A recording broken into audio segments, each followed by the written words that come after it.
अपने हक अधिकार की बात उठा तो वो गाली दिए, माँ बहन की गाली देते हुए कॉलर पकड़े और खींचे कि साले तुम नेता बन रहे हो। अब ये आंदोलन बड़े पैमाने पर सन 74 की क्रांति जैसे गांधी मैदान से उठी थी। इस सत्ता में बैठे लोग चाहे विपक्ष में बैठे लोग, हम किसी को अब बख्शेंगे नहीं। अभी उन सभी व्यवस्था के खिलाफ आवाज उठाने की बात है जो व्यवस्था ये लोग सालों से जर्जर करके चल चुके हैं। उस राज्य का आयोग का क्या होगा जिसमें भ्रष्ट अधिकारी बीपीएससी के चेयरमैन बैठे हुए हैं।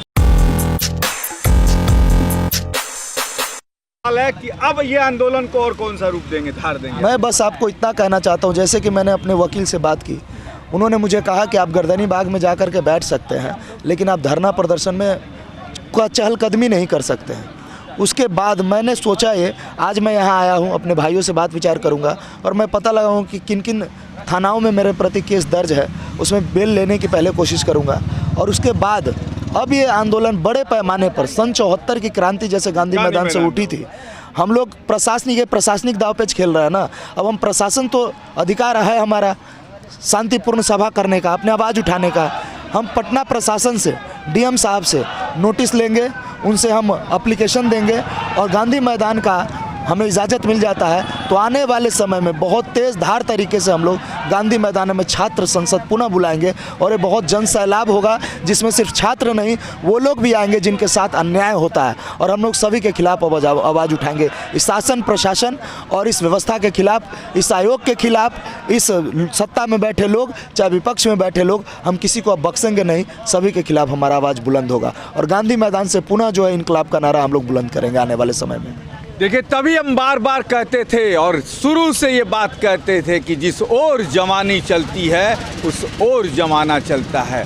अमन को शायद पटना पुलिस या कह लीजिए प्रशासन को जेल भेजना जो है अब महंगा पड़ने वाला है, क्योंकि जेपी भी किसी न किसी आंदोलन से ही निकले थे और आयरन लेडी को उखाड़ फेंका था उन्होंने दिल्ली की सत्ता से। अब देखना है कि करीब करीब जो है 50 सालों के बाद वही दौर फिर से क्या बिहार में लौट रहा है कि फिर से अब इसी गर्दनी बाग से जयप्रकाश और लोहिया जैसे छात्र निकलेंगे। मैं मीडिया में कहना चाहता हूं आपसे कि मुझे इस आशंका भी है कि हो सकता है कि शासन प्रशासन मुझ पर दबाव बनाए और आज नहीं तो कल पुनः किन्हीं धाराओं में मुझे उठाने की कोशिश करें।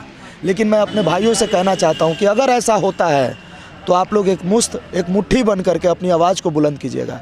डरने की आवश्यकता नहीं है। इन्होंने वाटर कैनन चलाया, लाठी भी चलाई, पीटा भी, हाजत में बंद करके अब जेल भी भेज दिया। अब अंतिम जो इनका फैसला होगा या तो गोली चलाए या फांसी चढ़ा दे, लेकिन डरने की आवश्यकता नहीं है।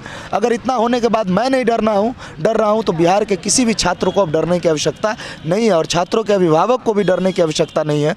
अगर जेपी साहब के अभिभावक जेपी साहब डरते तो भारत में इतना बदलाव नहीं आता और जेपी का नाम जेपी नहीं होता। तो मैं बस इतना कहना चाहता हूँ कि अगर आने वाले समय में हमारे किसी भी साथी के साथ किसी भी धाराओं में पुलिस के द्वारा पुनः कैद किया जाता है तो हम मान जाएंगे कि नीतीश कुमार डर चुकी है, लाचार हो चुके हैं, लेकिन हम अपना कदम अब पीछे करने वाले नहीं हैं। प्रशासन द्वारा प्रेरित होकर के उन्हें जेल भेजा गया है। तो मैं बहुत कैदियों से मिला और मैं आपको बता देता हूँ अमन, अब तो आप जेल से भी घूम के आ गए, बीपीएससी की छात्रों की लड़ाई के लिए जेल के अंदर गए, वो भी घटनाएं आपने देखी।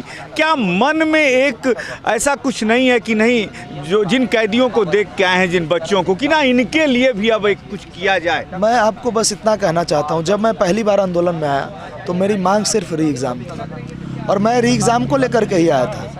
मैं कभी नहीं सोचा था कि सरकार और पुलिस प्रशासन, पटना प्रशासन हमारे साथ इस तरह सौतेला व्यवहार करेगी और अंग्रेज़ों के समय में जो व्यवहार नहीं होता था उस तरह आज व्यवहार हो रहा है। अब मैं जब इन व्यवस्था को देख रहा हूँ ना तो मुझे लगता है कि अब ये छात्रों का आवाज़ उठाने की बात नहीं है। अभी उन सभी व्यवस्था के खिलाफ आवाज़ उठाने की बात है जो व्यवस्था ये लोग सालों से जर्जर करके चल चुके हैं। ये भारत में और बिहार राज्य में ये व्यवस्थाओं पे सिर्फ शासन प्रशासन का हक और अधिकार नहीं है बल्कि बिहार के 13 करोड़ नागरिक का, आवाम का अधिकार है और इस व्यवस्था को इस तरह खोखला कर दिया गया है। मैं आपसे बस एक ही बात कहना चाहता हूँ कि उस राज्य का क्या होगा जिस राज्य के रिटायर अधिकारी प्रशासन चला रहे हो। उस राज्य का आयोग का क्या होगा जिसमें भ्रष्ट अधिकारी बीपीएससी के चेयरमैन बैठे हुए हैं। उस शासन व्यवस्था का क्या होगा जो पिछले दरवाजे से विधायक आकर के शासन चला रहे हैं, और उस राज्य का क्या हो सकता है जिस राज्य के मुख्यमंत्री का मानसिक स्थिति कहीं ना कहीं खराब हो चुकी है। न्यायालय में पेश किया गया, आपने अपनी आवाज़ नहीं रखी जज के सामने। मैं रखा, मैंने उन्हें कहा कि सर मुझे बुरी तरह मारा गया है। उन्होंने कहा कि इनका मेडिकल करवाइए दोबारा।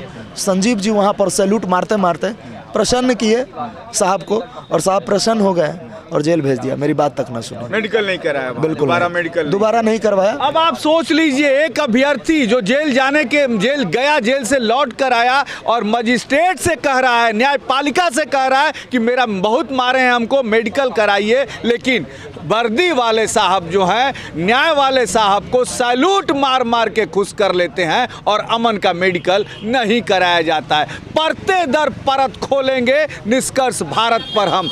अमन, जब जेल आपको मैं आपको किसने मारा था? मैं शुरू से बताता हूँ कि जब मुझे बीपीएससी ऑफिस के पास से उठाया गया था, घिसिया करके उठाया गया था, तो जब उठा करके वो लाए सचिवालय, तो मुझसे पूछा गया कि तुम किसी का नाम बताओ कि तुम्हें इसमें लाया है, जैसे मैंने पहले बताया है।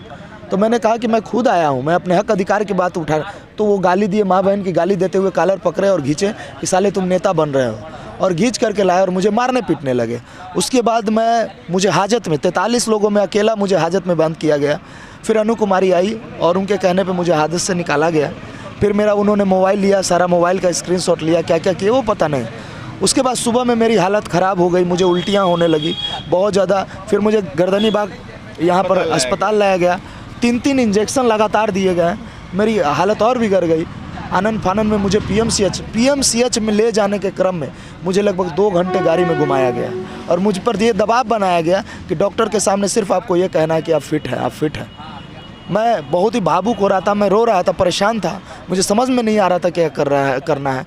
जब तक मैं हामी नहीं भरा, ये मुझे नहीं ले गए डॉक्टर के पास। जबरन ने मुझसे फिट का जो मोहर लगवाया, और उसके बाद ये मुझे मीडिया से बजते बजाते ये जो सिविल कोर्ट पेश किए। और वहाँ पर पेश करने के बाद जब मैंने मजिस्ट्रेट साहब के सामने अपनी दुख जाहिर की, तो उन्होंने कहा इनका मेडिकल करवाइए। तो उन्होंने पहले जो जबरन मुझसे अनफिट को फिट करार दिया था, वो मेडिकल प्रस्तुत किया था। मैंने कहा कि सर मेरी मेडिकल दोबारा करानी जानी चाहिए, लेकिन उन्होंने कुछ नहीं सुना और मुझे जेल भेज दिया।